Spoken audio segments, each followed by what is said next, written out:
Tim Walz contre Nick Shirley. Ça va chauffer. Si vous n'êtes pas au courant, eh bien on va en parler dans un instant, mais je vais probablement vous donner des informations que vous n'avez pas encore vues. J'ai fait beaucoup de recherches ici, et je vais garder ça aussi court et concis que possible, pour aller droit au but, parce que c'est dingue. Je veux que vous restiez informés de ce qui se passe. C'est important. Je donnerai des versets bibliques liés à cela à la fin. J'espère que vous pourrez apprendre dans cette vidéo ce que fait le DHS, ce que Tim Walz a dit à propos de tout ça, et aussi ce qui se passe dans certains de ces centres spécifiques que Nick a visités. C'est fou, il y a tellement de choses. Mais avant de commencer, je m'appelle Cliff Buell. Si vous êtes nouveau ici, bienvenue. Si vous n'êtes pas nouveau, bon retour parmi nous. Abonnez-vous, aimez et partagez cette vidéo avec quelqu'un qui pourrait l'apprécier. Je veux d'abord parler du Quality Learning Center, qui a sans doute suscité le plus d'attention. Et dans cette vidéo, vous allez voir ce qui est assez fou, c'est la façon dont les gens sur place, dans le Minnesota, réagissent à Nick Wall. Ils dénoncent la fraude, et nous devrions lui en être reconnaissants. Mais écoutez la réaction de cette dame, écoutez ça. Centre d'apprentissage, je voulais dire Quality Learning Center. Ne l'ouvre pas. Ils ont dit avoir mal écrit apprentissage. Ne l'ouvre pas. Comment l'ICE peut être ici, mec? Je suis YouTuber. N'ouvre pas. Mec, qu'est-ce que tu penses de la fraude qui se passe ici au Minnesota? N'ouvre pas. Il y a l'ICE. Mec, t'en penses quoi du fait que cet endroit soit agréé pour 99 enfants? N'ouvre pas. Recevoir 4 millions de dollars depuis l'ouverture, c'est incroyable. 4 millions en 2 ans, tu y crois? Qu'en penses-tu? Tu es pour? Tu es pour ça? Va-t'en, tu n'es pas le bienvenu ici. Honte à toi. Es-tu d'accord pour que 1,9 million de dollars soient attribués illégalement et frauduleusement à cette entreprise qui s'appelle Quality Learning Center, mais n'écrit même pas correctement Learning sur la porte? N'ouvre pas. Madame, nous ne sommes pas l'ICE. Peu m'importe qui vous êtes, vous n'avez pas votre place ici. J'ai autant ma place ici que vous. N'ouvrez pas. C'est l'ICE. C'est fou, mec. Ce ne sont clairement pas des agents de l'ICE. Ce commentaire nous résume bien. La dame qui crie ici est un des problèmes de ce pays. On n'avancera jamais, ni ne résoudra le problème dans ce pays. Et c'est vrai, si les gens agissent comme ça, tu peux avoir les données, les faits, la vérité juste devant leurs yeux. Et ils disent « Hey, regardez, on n'est clairement pas l'ICE. On est là juste pour dire que ce centre de garde d'enfants reçoit des millions de dollars. Ça ressemble à de la fraude. » Au lieu de vouloir enquêter là-dessus, elle s'inquiète qu'il soit l'ICE et veut protéger les immigrés illégaux des conséquences. C'est complètement fou, si tu veux mon avis. Et dans un instant, je vais vous montrer ce que le DHS fait réellement en ce moment. Mais d'abord, à propos du Quality Learning Center, je voulais en parler un peu. Voici donc Tiki Brown. Elle est commissaire du département des enfants, de la jeunesse et des familles du Minnesota, supervisant ces centres, leur financement et tout ce qui s'y rapporte. Après la vidéo virale de Nick Shirley sur ces lieux, voici sa réponse sur le Quality Learning Center. Écoutez comment elle précise qu'il a fermé une semaine plus tôt. Vous aviez indiqué que le Quality Learning Center avait fermé il y a une semaine et qu'un autre centre, probablement lié à la vidéo, avait fermé plus tôt cette année. Pouvez-vous préciser les raisons de la fermeture de ces deux établissements? Donc, je ne peux pas. Je dirais que, de manière générale, nous ne divulguons pas d'informations si une enquête est en cours. C'est, vous savez, afin de préserver l'intégrité des informations qui doivent être recueillies. Donc, je ne vais pas entrer dans les détails concernant l'existence ou non d'enquêtes en cours sur ces cas. Je peux vous dire que notre équipe a été informée que le Quality Learning Center a fermé il y a un peu plus d'une semaine. Je crois que les détails donnés concernaient des problèmes d'espace, c'est ce qui a été partagé. Elle dit qu'ils ont fermé il y a une semaine à cause de problèmes d'espace, sans compter que ce centre avait en réalité de nombreuses infractions. Je n'ai pas la liste, mais vous pouvez vérifier. Malgré ces infractions, ils recevaient toujours des financements. Mais maintenant, apparemment, ils ont fermé il y a une semaine.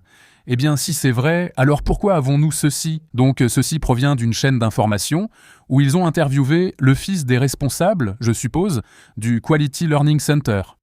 Il affirme qu'ils sont ouverts et qu'un autre jour, il y aura des voitures, des enfants présents. Nick était juste là quand c'était fermé. Le commissaire vient de dire que vous avez fermé il y a une semaine. Sont-ils ouverts, fermés, ou s'agit-il d'une fraude? Bref, écoutez simplement ce que le responsable a à dire. 11 heures. Évidemment, il n'y a pas de voiture sur le parking. Si vous regardez autour, il y a des voitures maintenant. Oui, parce que nos employés sont là. Nos jeunes employés arrivent. Les enfants, vous pouvez venir demain. Vous pouvez venir jeudi. Vous revenez lundi. Prévenez-moi s'il y a moins de voitures. Il y en aura autant. Cela montre qu'il y a des mensonges ici, car quelqu'un ne dit pas la vérité. Toutes ces choses ne peuvent pas être vraies en même temps. Voici donc une vidéo que le DHS a publiée hier, montrant des gens sur le terrain qui se rendent réellement dans beaucoup de ces endroits. Il s'agit d'une entreprise où ils sont allés, qui était à côté d'une autre, où ils n'ont pas pu entrer, ils n'ont réussi à joindre personne. Ils demandaient simplement s'il y avait un lien quelconque. Et c'est vraiment tout ce que montre la vidéo. Je ne vais pas vraiment vous la montrer parce qu'il ne s'y passe rien de particulier. Je voulais mettre en avant cette vidéo de Nick se rendant dans cette garderie en particulier, parce que la femme qui ouvre la porte a clairement été battue. Et il y a quelque chose que je veux dire à ce sujet. Je vais vous montrer la vidéo, donner mon avis, puis discuter de certaines affirmations de Tim Walz avant et après ces événements. Future Leaders Early Learning Center. Ce bâtiment a reçu plus de 3 millions de dollars. Bonjour. C'est fou. Comment allez-vous? J'aimerais voir si je peux amener mon petit Joey, mon fils, le petit Joey, ici. Y a-t-il des papiers à remplir? Est-ce que je peux visiter la garderie? Non? Je veux juste que vous voyez, on voit clairement qu'elle a été frappée et que sa lèvre est meurtrie. On dirait que même de ce côté, elle pourrait avoir des ecchymoses. Et puis sur sa main, il y a clairement des bleus ici. Cette femme a clairement été battue. Et malheureusement, ce n'est pas rare dans l'islam. Il est même indiqué que ce genre de comportement est autorisé. Et c'est vraiment malheureux. Ce n'est pas destiné à la société occidentale. Je pense que souvent, on ne voit pas vraiment cela. Et là, on le voit de nos propres yeux, juste devant nous. Je voulais simplement le souligner, c'est très triste. Priez pour cette femme. Vous savez, priez vraiment pour toutes ces personnes, afin qu'elles sortent de la tromperie, qu'elles sortent de la fraude, de la duperie et du mensonge, et que la justice soit vraiment rendue ici. Je veux donc vous montrer rapidement un extrait du débat vice-présidentiel où Tim Walz a dit quelque chose de très intéressant. Écoutez ceci. Allez voir les entreprises et demandez-leur. En ce qui concerne la garde d'enfants, il faut s'en occuper à la fois du côté de l'offre et de la demande. On ne peut pas s'attendre à ce que les personnes les plus importantes de notre vie, celles qui s'occupent de nos enfants ou de nos parents, soient les moins bien payées. Et nous devons faciliter l'accès à ce secteur pour les gens, puis nous assurer que les familles puissent payer pour cela. Nous avons réussi à le faire au Minnesota, et je vous le dis encore, nous avons été classés comme le meilleur État, mais nous sommes toujours en crise à ce sujet. Un congé familial payé fédéral et de l'aide renforceront la main-d'œuvre, soutiendront les familles et vous permettront plus facilement d'avoir les enfants que vous souhaitez. Vous l'avez entendu, il se vante d'avoir facilité l'ouverture de garderies au Minnesota. Ces tweets de 2023 affirment que l'économie du Minnesota dépend des prestataires de services de garde d'enfants, d'où l'augmentation accordée. Nous investissons 316 millions de dollars en financement direct pour mieux payer les prestataires de services de garde et renforcer le système pour les familles de la classe moyenne. Incroyable. Et puis, nous avons cette vidéo de Tim Walz répondant à la vidéo de Nick Shirley, puis Nick Shirley qui répond en fait à ce que dit Tim Walz. Regardez ceci. Voilà ce qui arrive quand ils ciblent des communautés pour leur profit ou cherchent des boucs émissaires. Voilà ce qui arrive quand ils n'occultent plus la suprématie blanche. Ça me semble... Nick, le gouverneur Tim Walz affirme que toi et d'autres qui dénonçaient cela êtes des suprémacistes blancs. Que réponds-tu à cela? Oui, Tim veut des voix. Des immeubles entiers où les Blancs ont été évincés sont désormais contrôlés par les Somaliens, ce qui permet ensuite d'aller chercher des voix auprès de ses habitants. Voilà, on est des suprémacistes blancs si on s'oppose à la fraude qui a lieu parce que ce sont des Somaliens qui commettent la fraude. Et donc, simplement parce qu'on dénonce les choses telles qu'elles sont, ça fait de nous des suprémacistes blancs. C'est totalement inversé, c'est de la manipulation psychologique au sens propre du terme, et c'est un peu fou d'en être arrivé là où l'on peut voir qu'il y a autant de fraude qui se passe dans notre propre État. Ceux qui dénoncent cela sont vite traités de racistes. Franchement, je pense qu'il y a autre chose que les votes derrière. Oui, je pense qu'il va obtenir les voix de ces personnes, mais je pense aussi qu'il reçoit probablement une sorte de rétrocommission de tout ça. Maintenant, ce n'est que de la spéculation. Je n'en ai pas la preuve. Il n'y a aucune preuve de cela. Tout cela me paraît bien trop louche pour qu'il n'y ait pas quelque chose de plus derrière. En raison de la rhétorique de Tim Walz, des situations comme celle-ci surviennent où Nick tente d'inscrire son fils Joey à la garderie. Ils lui disent non, et à cause de la couleur de sa peau, regardez ça. Je veux savoir si l'entreprise est légitime. Nous avons aussi peur de vous. Comment l'expliquer? Vous avez peur de moi? Oui, à cause de votre pays. Allez. À cause de ma couleur. Tu as dit que tu avais peur de moi à cause de ma couleur. Est-ce que ça fait de toi un raciste? Non. Tu as dit que tu avais peur de moi à cause de ma couleur. Je ne dis pas ça. Tu as dit que tu avais peur de moi à cause de ma couleur. Ça fait de toi un raciste. Tu l'as vu, elle lui a dit en face. Elle a peur de lui à cause de sa couleur. Voilà ce que ça provoque. Désormais, tout blanc ici doutant de la vérité est un suprémaciste blanc. Avant de passer au verset biblique, je voulais montrer un extrait de la vidéo de Kaizen. Je crois que c'est ainsi qu'on prononce son nom. Il fait un travail fantastique en expliquant ce qui se passe ici, pourquoi cela se produit spécifiquement au sein de la communauté somalienne. Et il parle vraiment avec beaucoup de compréhension. J'aime vraiment ce qu'il dit ici, alors je voulais partager un extrait avec vous. Regardez. La fraude était évidente, mais pratiquement personne ne l'a dénoncée. Pourquoi? Allez, ce n'est pas évident. C'est parce que ce sont des immigrés noirs et que les gens ont peur d'être traités de racistes. Bah oui. Ici, les gens craignent tant d'être qualifiés de racistes ou d'islamophobes. Et ils ont peur de leur propre ombre. Et je ne comprends pas, ce sont les générations futures qui vont devoir payer pour toute cette fraude.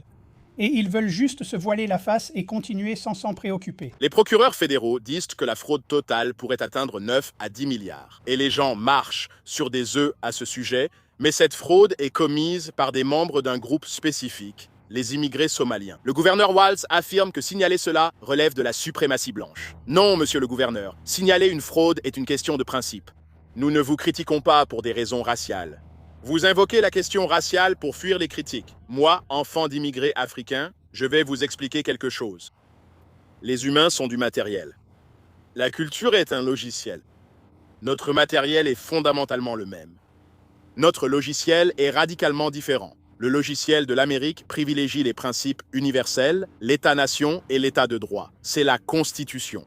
Le logiciel des pays en développement privilégie souvent l'attribut, l'héritage, les coutumes. Ce n'est pas un problème, mais c'est différent. Je suis allé 3 fois au Ghana. Mes parents viennent de là-bas. Je me sens comme un extraterrestre quand j'y vais, car c'est le même matériel, mais un logiciel différent. Dans beaucoup d'endroits en Afrique, si la police vous arrête, on attend de vous que vous donniez des pots de vin. Les gouvernements sont dysfonctionnels parce qu'ils sont dirigés par des personnes qui accordent plus de valeur à la tribu qu'à autre chose. La nation, et quand j'y vais, je me dis, qu'est-ce que je suis reconnaissant envers mes parents? Ils ne sont pas venus ici pour prendre, ils sont venus pour s'intégrer. Ils ne m'ont pas élevé pour être afro-américain, ils m'ont élevé pour être américain. Ce n'est pas l'état d'esprit de chaque immigrant. L'inspiration, avec elle le cas du Minnesota, avec elle le cas des Américains, le cas de l'inspiration et le cas de la Somalie. Ces personnes choisissent leur tribu plutôt que cette nation. Nous ne devrions admettre que les immigrants qui ont un logiciel compatible. Des gens qui pensent à ce qu'ils peuvent offrir à l'Amérique, pas seulement à ce qu'elle peut leur apporter. Je pense simplement que c'est une chose nécessaire. Ce qu'il faut entendre, c'est que vous ne pouvez pas venir dans notre nation et vous attendre à faire exactement les mêmes choses que vous faisiez dans votre pays. Quand nous fonctionnons d'une manière complètement différente, ce n'est pas compatible, ça ne marche pas. Il faut être prêt à s'adapter à certaines de ces façons différentes de fonctionner, ce qui, encore une fois, explique pourquoi l'islam n'est pas compatible avec l'Occident. Mais je m'égare, et je veux parler de quelques versets bibliques. D'abord, regardons Luc 12, versets 2 à 3, où Jésus dit « Mais il n'y a rien de caché qui ne sera révélé, rien de secret qui ne sera connu en conséquence. Tout ce que vous avez dit dans l'obscurité sera entendu à la lumière, et ce que vous avez chuchoté dans les chambres intérieures sera proclamé sur les toits. Tout ce qui est fait dans l'ombre finira par être révélé, donc quand vous escroquez, vous commettez une fraude. Quoi que ce soit, cela finira par être dévoilé. Et même si vous vous en sortez ici sur cette terre, cela sera révélé lorsque vous devrez faire face au jugement final. Et il est donc très important de comprendre que cela doit susciter une prise de conscience. Dans nos propres vies, aucun de nous n'est parfait, aucun de nous n'a une intégrité parfaite, et donc, quand il y a des choses que nous faisons dans l'ombre, demandez-vous, voudriez-vous que cela soit révélé à la lumière? Est-ce que cela fait preuve d'intégrité? Est-ce que j'agis de façon honorable ici? Est-ce que j'honore le Seigneur? Est-ce que j'honore la personne contre qui je fais cela? C'est un bon rappel. Il ne faut pas se laisser entraîner dans des choses déshonorantes ou malhonnêtes, et lorsque vous essayez de cacher des péchés secrets dans l'ombre, vous ne voulez pas vous laisser entraîner là-dedans. Proverbe 11 indique une fausse balance est en horreur à l'Éternel, mais un poids juste lui plaît. Environ 4 proverbes évoquent ces poids. Et c'est parce que, à cette époque, les marchés utilisaient des poids pour déterminer le prix des choses.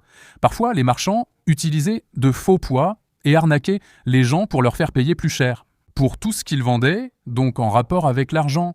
Le Seigneur est très clair ici. Il est important d'être honnête dans la façon dont on gère son argent, ses transactions et ce genre de choses.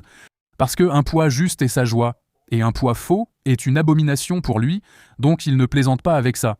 Vous ne voulez pas prendre à la légère l'escroquerie, la fraude ou quoi que ce soit de ce genre. Je voulais citer Proverbe 21.3. Faire ce qui est juste et droit est préféré par le Seigneur au sacrifice. Nous servons un Seigneur juste, un Seigneur parfaitement juste dans ses décisions et jugements. Il est donc essentiel que nous cherchions la justice aussi. C'est incroyable de voir comment Dieu peut équilibrer la grâce et la miséricorde tout en étant parfaitement juste.